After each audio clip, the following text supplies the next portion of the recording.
Buenas tardes, bienvenidos a Educa TNT, Educación Transversal y Transdisciplinaria. Les saluda Caterina Vegasuero, conductora y productora de este programa educativo. Hoy tenemos un tema importante, como cada cual que tocamos en diferentes sesiones que tenemos cada fin de semana y con diferentes especialistas. Hoy vamos a abordar sobre la necesidad de la filosofía, de impartir la filosofía en las aulas. Vamos a tener un invitado un especialista, un filósofo peruano, Ricardo Licra Mesa, quien muy amable va a compartir sobre sus conocimientos con nosotros y va a charlar sobre todo una mayéutica muy interesante con respecto a esa importancia que debemos darle a la disciplina, que es la filosofía, pero en los entornos educativos básicos, ¿no? En los entornos de educación básica, regular, primaria y secundaria. Sin más preámbulos, vamos hasta que pueda conectarse a las redes sociales. Sí, buenas tardes, bienvenidos. En unos segundos está conectándose con nosotros el especialista Ricardo Licra. Sí, en unos segundos está conectándose. Quiero dar las condolencias a la familia del catedrático y lingüista, profesor Desiderio Evangelista, quien lamentablemente falleció hoy. Él es un querido docente sanmarquino, ¿no? Y desde aquí nuestro sentido pésame a toda la familia. Un investigador también de la lengua, la riqueza de la variedad lingüística en el Perú, y también muy aficionado a las lecturas de la filosofía del lenguaje, ¿no? Y que lamentablemente ha partido hoy en la mañana. Ahora, volviendo al tema de nuestra entrevista, vamos a dar paso a Ricardo, sin antes mencionar un poco sobre su experiencia académica. Ricardo Licra Mesa es licenciado en Filosofía por la Universidad Nacional Mayor de San Marcos, tiene estudios concluidos de maestría en Filosofía por la Pontificia Universidad Católica del Perú, quien ya está a punto de terminar también su tesis. Es autor de Lógica Proposicional, publicada en el año 2014, también del Salesianismo y sus demonios en el 2007, Intertextos Filosóficos, una invitación filosófica 1, publicada este año, y también ha podido publicar a nivel virtual y también de manera física en muchas revistas, tópicos vinculados a los estudios filosóficos. Muchas gracias, Ricardo. Sin más preámbulos, vamos a empezar la entrevista. Y Ricardo, estamos en una situación, en un contexto, pues, trágico en medio de la pandemia, ¿no? Y encontramos en las redes sociales muchos comentarios, sobre todo de jóvenes, ¿no? Con respecto a cómo entiende este contexto, esa situación problemática. Y vemos que allí, en muchos casos, falta un poco de la reflexión, del pensamiento crítico. Si bien el momento es angustiante, ¿no? Pero necesitamos de algunas herramientas que han sido básicas en nuestra formación.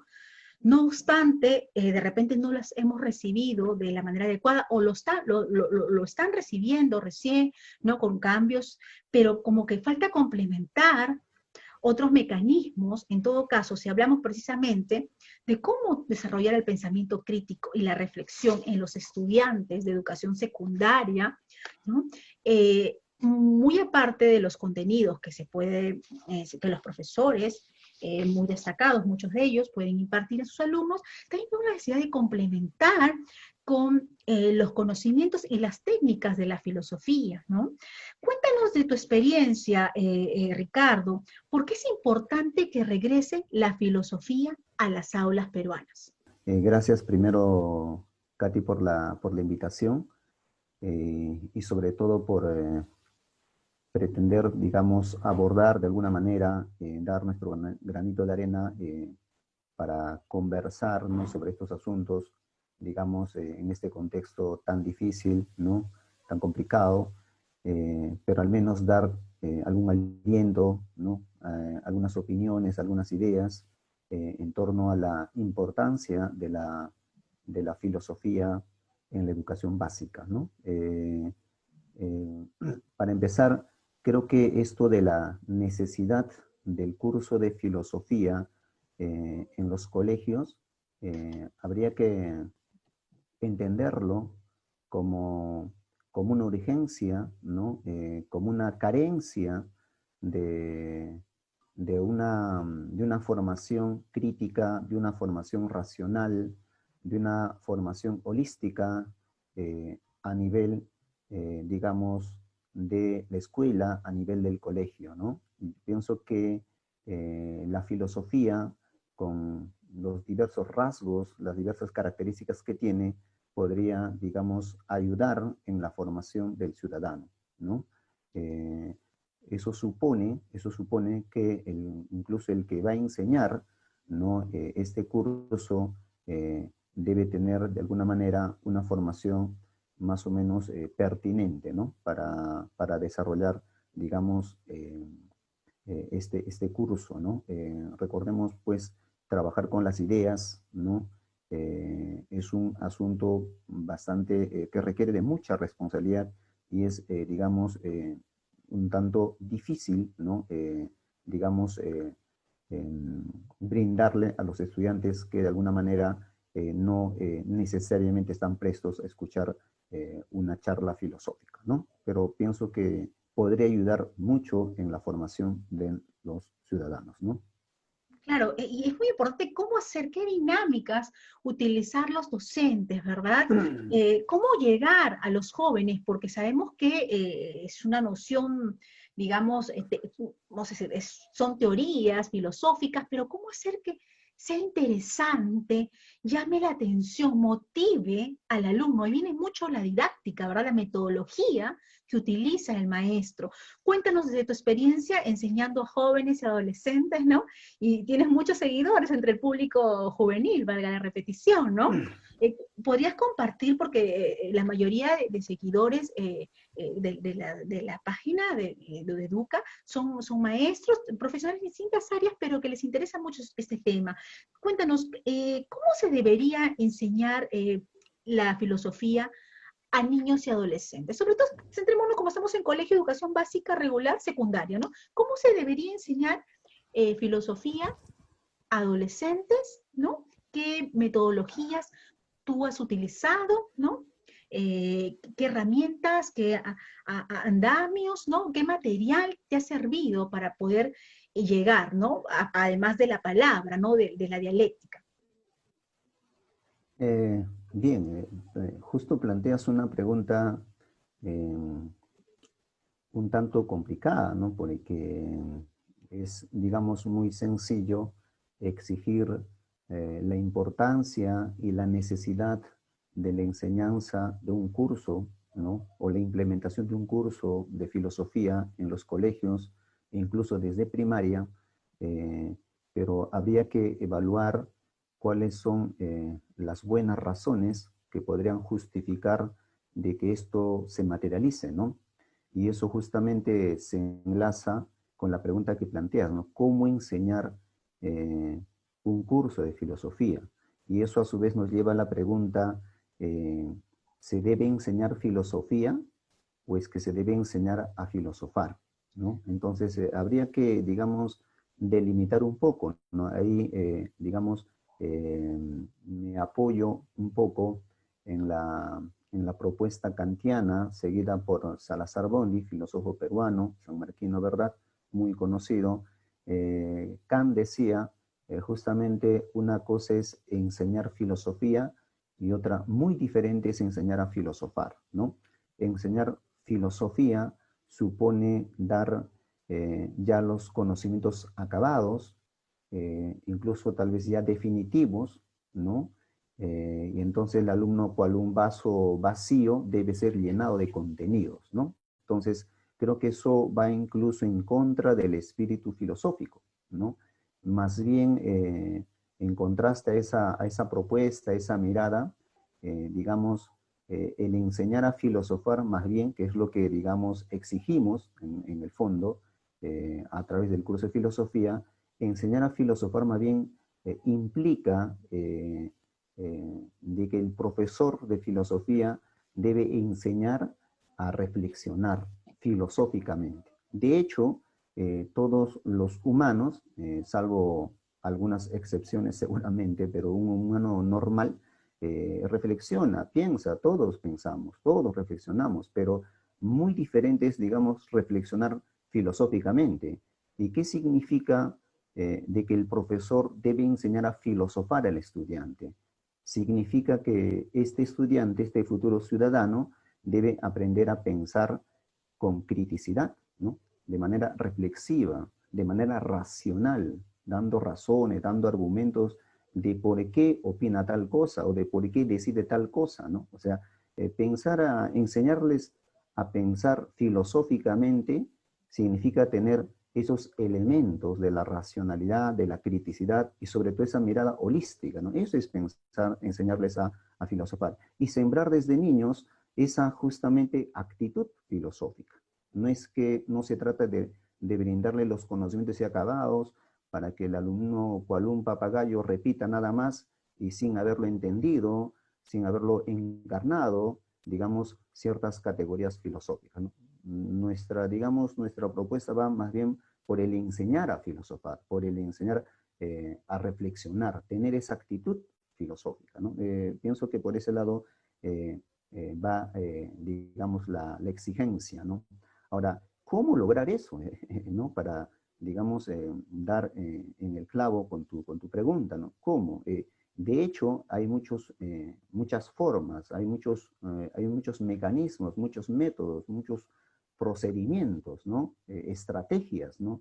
Que uno lo va logrando, pienso yo, con la experiencia, con las lecturas, con los estudios, ¿no? Empaparse bien primero teóricamente y ahora las estrategias también se desarrollan no solamente en la praxis, sino que también el profesor de filosofía también pienso debe tener cierta creatividad, cierta imaginación, ¿no? El profesor de filosofía debe romper con esquemas, ¿no? No aplicar métodos a ciegas, ¿no? Mecánicamente, ¿no? El profesor de filosofía debe generar disonancias en el estudiante. Y una forma es a través de preguntas que de pronto el alumno no se ha hecho o no había reparado, ¿no? Y ahí el profesor que justo tiene que dar en el clavo sabiendo plantear las preguntas y generarles en los alumnos esto que se suele denominar los conflictos cognitivos, ¿no? Una pregunta básica, no sé, pues se me ocurre a manera de ejemplo es, en una primera clase, pues, ¿por qué han venido, no? ¿Qué es aquello que te ha empujado a venir aquí, ¿no? A este salón de clases, ¿no? O a este lugar en el que estamos impartiendo cursos de filosofía, ¿no? ¿Tú lo has decidido o tus padres han decidido por ti, ¿no? Entonces, eso ya como que uno empieza, digamos, se pone a pensar, ¿no? Pero hay que empujarles a pensar de manera más filosófica, digamos, ¿no? Bueno, eso sería, digamos, una propuesta, una idea, ¿no? En relación a tu interrogante, Katy. Claro, es prácticamente que el alumno empiece a indagar, ¿no? Pero lo importante también es que el profesor lo motive, ¿no? Y ese profesor tiene que estar capacitado. Ahora, por otro lado, también viene la amplitud, ¿no? La amplitud mental en este caso, ¿no? Los docentes, pues, tienen que tener una visión holística, sería lo ideal, nadie es perfecto, claro está, pero por la necesidad bueno, más que necesidad, vamos a decir, por el esfuerzo de siempre estar perfeccionándose como profesional, siempre tiene que estar informado, buscando fuentes, ¿no? Fidedignas con temas que pueden ser, sobre temas, perdón, que pueden ser controversiales, de repente donde hay mucha desinformación. Recordemos que hay muchas noticias falsas que pueden distorsionar la realidad del conocimiento del alumno, ¿no? Entonces, es necesario que también esos docentes estén capacitados, ¿no? Para que puedan motivar y contar con las herramientas pedagógicas que ellos conocen, ¿no? Porque una vez cuando tú ya estás, digamos, más empapado del tema y tienes ese criterio para poder abordar, le das confianza al alumno y lo motivas, lo entusiasmas por querer aprender, pero cuando uno no tiene las herramientas, ¿no? Entonces, ¿cómo hacerlo? ¿No? Ahí viene el problema, porque el chico de repente puede generar resistencia. Hay alumnos tienen ese estigma o esa idea que es aburrido la filosofía y por tanto filosofar es igual. Entonces, vemos que es importante, vuelvo a repetir, capacitar a los maestros y también el otro punto que me hablas de las disonancias cognitivas, por llamarlos así, contrastar ideas, ¿verdad? ¿Cómo hacerlo, digo, en el colegio, si llegando a casa los padres también tienen una visión distinta, tanto entre las escuelas y los padres, en apoyo para que los chicos puedan siempre desarrollar pensamiento crítico y no anclarse con los conocimientos superficiales sobre diferentes problemáticas sociales con las que se puede encontrar? Bien, a ver, sí, efectivamente, has dicho varias cosas, digamos, vamos por partes, como diría Jack el Destripador, y es la frase que me gusta repetir. Eh, a ver, es cierto que la filosofía entre los padres de familia no necesariamente goza de buena imagen, ¿no? Hay un estigma, hay un prejuicio sobre la filosofía o sobre el quehacer filosófico. Incluso se ha estigmatizado al filósofo o al un orate, un tipo, pues, digamos, desubicado, que suele andar incluso sucio, andrajoso, ¿no? Etcétera. Se ha caricaturizado al filósofo, eh, no necesariamente en un sentido positivo, ¿no? Entonces, de ahí que, digamos, y eso justamente es un asunto que los filósofos, los que de alguna manera nos dedicamos a la actividad filosófica, con nuestras virtudes y limitaciones seguramente, tenemos que subvertir, ¿no? Tenemos que subvertir. Y justamente esos prejuicios sobre la filosofía y el filósofo justamente se enraiza más porque justamente no tenemos una educación con un matiz filosófico. La educación que se brinda en nuestro país es una educación de corte técnica, de corte pragmática, ¿no? De corte utilitarista, ¿no? Bajo esa perspectiva instrumental, ¿no? O sea, estamos asistiendo hoy en día a, a, a profesionales muy capaces, ¿no? Seguramente muy especialistas, pero que como personas dan mucho que desear, ¿no? Somos eficientes, pero poco humanos. Entonces, y eso se enraiza más entre los padres de familia y también entre los jóvenes. Entonces, justamente la importancia del curso de filosofía para romper con esos mitos sobre la actividad filosófica. Claro, no necesariamente nuestros alumnos en general vienen prestos, ¿no?, a escuchar una clase de filosofía, una charla filosófica, ¿no? Porque hay ese estigma de que esto es pesado, de que esto es aburrido. Claro, y peor si a eso le sumamos, digamos, profesores que, digamos, no tienen la capacitación idónea, ¿no?, a la altura. Entonces, peor termina por ahuyentar a los posibles oyentes de la filosofía, ¿no? Entonces, pienso que empaparse de la manera adecuada, de la manera más correcta del quehacer filosófico, nos daría facilidades, no solamente teórica, sino metodológica, para poder enganchar con los alumnos, ¿no? Hay un rasgo que me gustaría, y con esto termino. Sabemos que en filosofía a veces nos empezamos, cogemos el hilo, entonces nos podemos ir horas y horas hablando, pero voy a tratar de ser breve. Hay un rasgo de la filosofía, que hay muchos en realidad, pero hay uno que me gustaría, digamos, resaltar, es el carácter global, totalizador, o el carácter holístico de la filosofía. O sea, la filosofía es totalizadora en la medida en que aborda sobre cualquier asunto. Puede reflexionar sobre el amor, puede reflexionar sobre la violencia, puede filosofar sobre el bien, ¿no?, sobre la democracia, la política, ¿no?, la felicidad, o sea, sobre el arte, sobre la belleza, o sea, sobre diversos temas. Como a veces me gustaba bromear con los alumnos, la filosofía es tan totalizadora, tan abarcadora, que cualquier asunto es susceptible de reflexión filosófica. Entonces, por más que no te guste nada, por último, ¿no? Por último, hasta de la nada se puede filosofar, ¿no? Hay libros, textos muy clásicos que han reflexionado o abordan el tema de la nada, el arte, la ciencia. Entonces, por ahí en algún momento se engancha con el alumno. Entonces, el profesor tiene que tener esa habilidad de cómo hacer que el alumno capte ese mensaje y, digamos, siga el camino de la actitud filosófica, ¿no? Claro, porque depende, vuelvo a decir, mucho del docente, porque él es un mediador en el proceso de conocimiento, porque hoy en día se utiliza mucho, bueno, siempre ha estado utilizado, pero sobre todo enfocándonos en los salones virtuales, por decir así, la enseñanza a nivel virtual, el modelo constructivista, ¿verdad? Y se necesita que el alumno sea el agente de su propio, el constructor de su propio conocimiento, por decir así.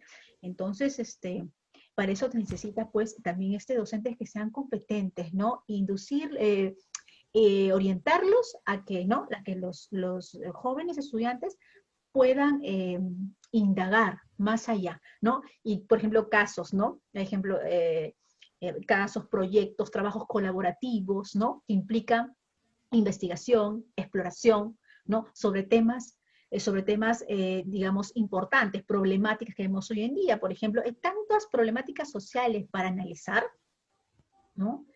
Tenemos muchos ejemplos, ¿verdad? Ahora vamos a pasar a hablar sobre el tema de la ciudadanía, pero antes de eso, vamos a comentar haciendo un espacio entre entre el auditorio que tenemos presente en este momento, que se va a sortear 2 libros, bueno, se va a obsequiar 2 libros de nuestro invitado al finalizar la entrevista, ¿sí?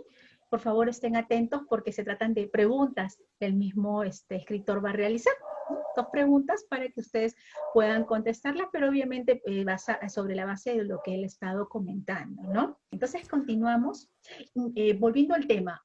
A ver, la problemática de la pandemia nos ha encontrado con tantas falencias a nivel de estructura de Estado y a nivel también de sociedad, ¿no? Y hoy en día sabemos que el Perú tiene mayor cantidad de jóvenes, de estudiantes, de 15, 14 a 25, 32 años, si no me equivoco, las cifras publicadas en el INEI en el año 2016-2017. Entonces, necesitamos que esa población pueda empezar a desarrollar pensamiento crítico. Vamos a ir por partes para no, porque son varias aristas que intervienen en este aspecto, pero desde el punto de vista filosófico, ¿no? Viendo, a ver, a nivel de formación de ciudadanía, a nivel de formación de ética, hemos visto, a ver, uno, especulación de precios, corrupción. Los jóvenes están inmersos a muchas noticias falsas, muchos datos tendenciosos.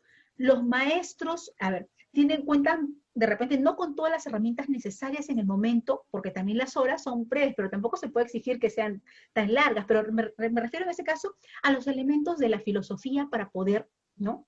Para poder abordar esos temas, ¿sí? Dinos, ¿qué tópicos de la filosofía, así bien puntual, son necesarios motivar en los alumnos su estudio para que puedan forjar una verdadera ciudadanía y ética?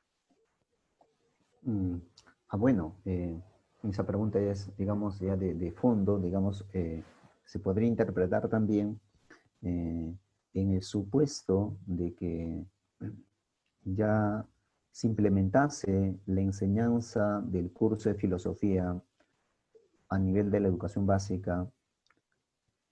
¿Qué cursos, o mejor dicho, qué temas filosóficos serían pertinentes a abordar? Perdón, Ricardo, en todo caso, Claro, también claro, digamos que son temas sí, transversales, que de repente el claro, de hecho, personal social, los profesores que enseñan en los colegios podrían no enseñarlo, ¿no? No habría ningún problema, pero que urge construir una ciudadanía realmente, uno que respete los derechos, que asuma sus deberes, ¿no? Que se sienta parte de una sociedad, de una comunidad, ahí viene el bienestar común. estamos viendo las respuestas, ¿no? De muchas personas que realmente no respetan los espacios, no les interesa el bienestar común, porque no han recibido, son 20 años que se ha dejado de lado el curso de filosofía. Sabemos que hay competencias que tienen que desarrollar los alumnos, pero el aspecto integral, holístico, desarrollo psicosocial, ¿no? Del individuo como que se ha dejado para que lo complementen más en la casa, en el hogar, ¿no? Cuando es necesario, hablamos de una formación integral.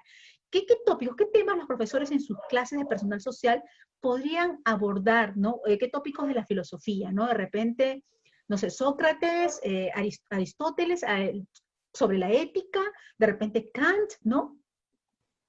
Sí, justo iba por ese lado, ¿no? Ah, Eh, entonces, para más o menos articular lo que trataba de decir desde el inicio, entonces nos dedicaríamos a dictar una historia de la filosofía. eh, si procederíamos por esa línea, no estaría mal, digamos, para tener una concepción más o menos, digamos, aproximativa, ¿no? Sobre la tradición filosófica occidental, incluso peruana, latinoamericana podría ser, pero pienso que en la medida en que en nuestra currícula, en nuestra malla curricular actual, hay un curso personal social, ¿no? Donde de alguna manera, de manera tangencial, se toca algunos tópicos filosóficos para desarrollar pensamiento crítico, se dice, pero la experiencia nos dice que no lo hacen. Pero en la medida en que esa malla curricular todavía está vigente, les instaría a los profesores que dictan esos cursos, digamos, abordar temas como, por ejemplo, que nos permita desarrollar la formación ciudadana, ¿no? La convivencia, la tolerancia, etcétera, etcétera. Temas claves, ¿no? Por ejemplo, el concepto de reconocimiento. Es el un concepto de concepto, digamos, reconocimiento. es un concepto, digamos, tan importante, clave en la ética contemporánea, ¿verdad? Que podría ser de mucha utilidad para, digamos, la formación ciudadana, ¿no? Reconocer al otro como alguien diferente a mí, ¿no? Reconocer en su propia identidad y al mismo tiempo también recibir ese reconocimiento, ¿no? El concepto, por ejemplo, de la eutanasia es un tema, pienso que se debe abordar, ¿no? Hay mucha gente que a veces está postrada en la cama, pero uno se pone a pensar, pues una vida debe ser digna de ser vivida, ¿no? No te pueden obligar a vivir cuando ya no quieres, digamos, ¿no?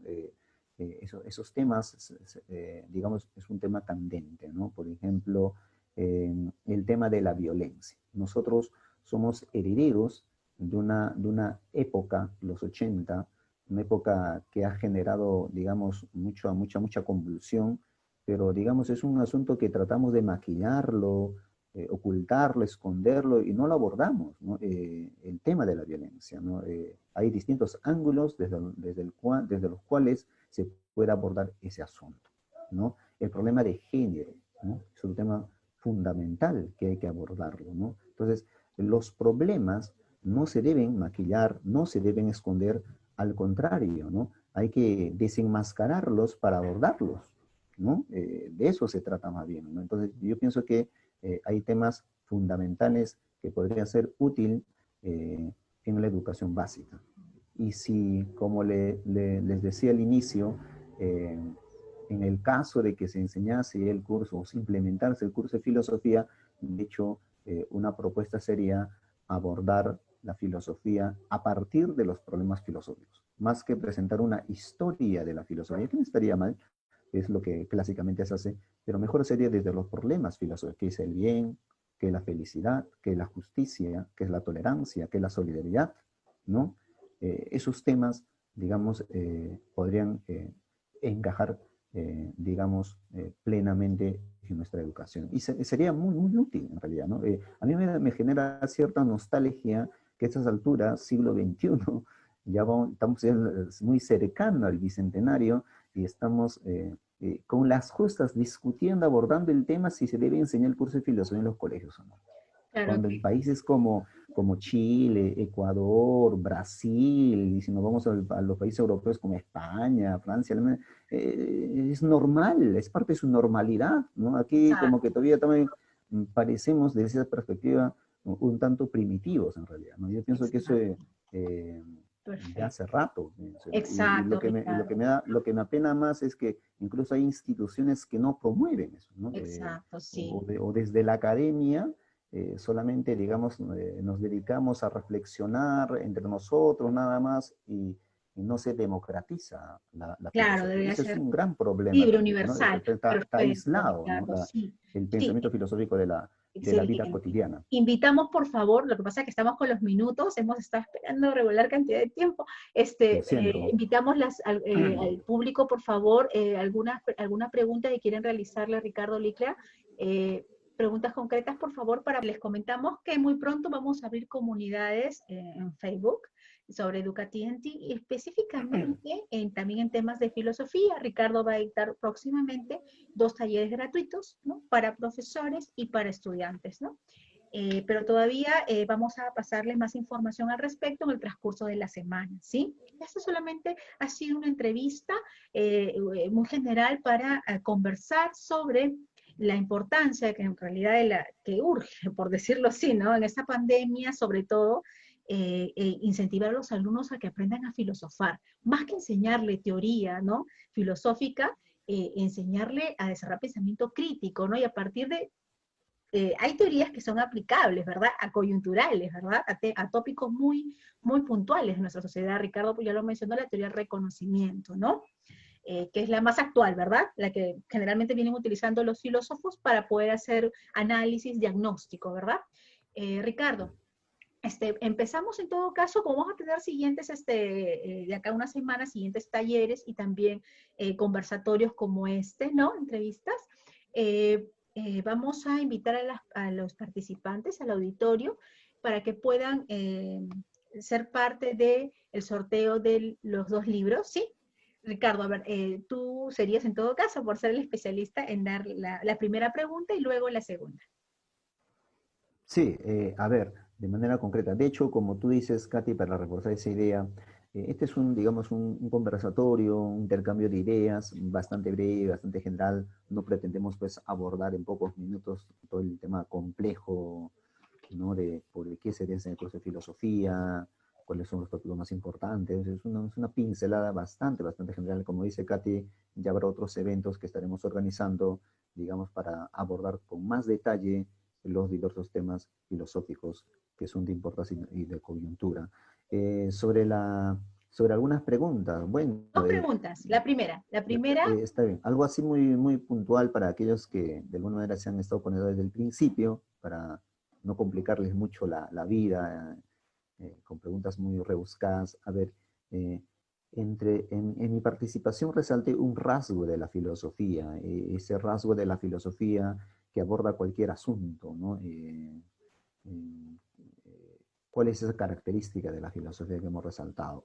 Y otro rasgo, ya, esa es una primera pregunta, y otra característica de la filosofía que podría generar disonancia cognitiva cuando pone en tela de juicio, por ejemplo, los criterios de autoridad, cuando pone en tela de juicio las creencias, los dogmas, ¿no? Las supuestas verdades, ¿no? ¿Cuál es ese otro rasgo de la actividad filosófica o de la actitud filosófica, ¿no? Entonces, ahí tienen un par de preguntas muy sencillas, como para que se lleven, pues, como Katy comentaba, uno de los textos que hemos presentado hace poco, ¿no? Me refiero a mi texto titulado Intertextos Filosóficos, ¿no? Que justamente está dedicado para alumnos de colegio, nivel preuniversitario, textos que contienen a su vez preguntas, ¿no? De evaluación y preguntas para redactar también, ¿no? Bien, eso sería un par de preguntas. El que se anima se llevaría, pues, los libros, ¿no? Un libro por participante. Bueno, en ese caso que sale premiado, ¿no? Con la respuesta a una pregunta de las 2 que tú has hecho, ¿no? A ver, esperamos, tenemos un minuto porque ya pronto tenemos que finalizar. En todo caso, si es que no logran dar con la respuesta ahora, igual los invitamos para para el siguiente conversatorio, ¿no? Y los libros, pues también los vamos a sortear para esa fecha. ¿Sí? A ver, Buenas tardes, buenas tardes. señorita y el profesor Ricardo. Sí, Sobre la Blanca, primera Sobre la primera pregunta, el profesor resaltó que la filosofía era totalitaria, porque, ¿cómo se llama? Es una de de las ciencias de que abarca todas las disciplinas. Bueno, sobre la primera pregunta, no sé si estoy en lo correcto o me he equivocado. Saludos, Blanca, ¿cómo estás? Sí, justamente eso es lo que le hace especial a la filosofía, ¿no? El ser cuidadoso con las categorías, ¿no? Alguna vez conversando con algunos colegas decíamos, un concepto, digamos, mal explicado puede generarnos graves problemas en el futuro, ¿no? O como diría Tomás de Aquino, un problema no resuelto en su debido momento, a la larga se convierte en un gran problema, ¿no? Eh, Diste en el clavo con la definición, ¿no? De que la filosofía aborda diversos asuntos, diversos aspectos, busca un conocimiento general, global, muchas veces, y eso es justamente la característica totalizadora, ¿no? No totalitaria, ¿no? Porque lo totalitario tiene otra connotación, ¿no? Estamos pensando en gobiernos fascistas, nazistas, estalinista, por ejemplo, es un gobierno totalitario, ¿no? Que no hay libertad, digamos, ¿no? Perfecto, Ricardo, ya se Pero es nos fue el totalizadora, ¿no? tiempo. Pero está bien, perfecto, y Sí, Blanca merece el libro, de pues, todas ¿no? maneras. Sí, Claro, está claro. bien el feedback que das. Felicitaciones, Blanca. Muchas gracias, Gracias. Blanca. Te llevaste el texto. Coordinamos por interno a través del fanpage para decirte cómo enviarte el libro, ¿sí? Muy bien, y para los demás participantes, por favor, para el siguiente conversatorio sesión, ya estamos pasando el otro libro, ¿sí? Muchísimas gracias, eso ha sido todo por hoy. Y bueno, como les comento, los próximos talleres se van a ir anunciando en el transcurso de las semanas. Eso sería todo, muchas gracias. Hablo para ustedes, Caterina Vegazuelo. Muy amable por estar con nosotros en una edición más de Educación Transversal y Transdisciplinaria. Muchas gracias, estimado Ricardo. Seguimos Gracias a ti, manteniendo Katy. el contacto para las siguientes sesiones. Muy amable.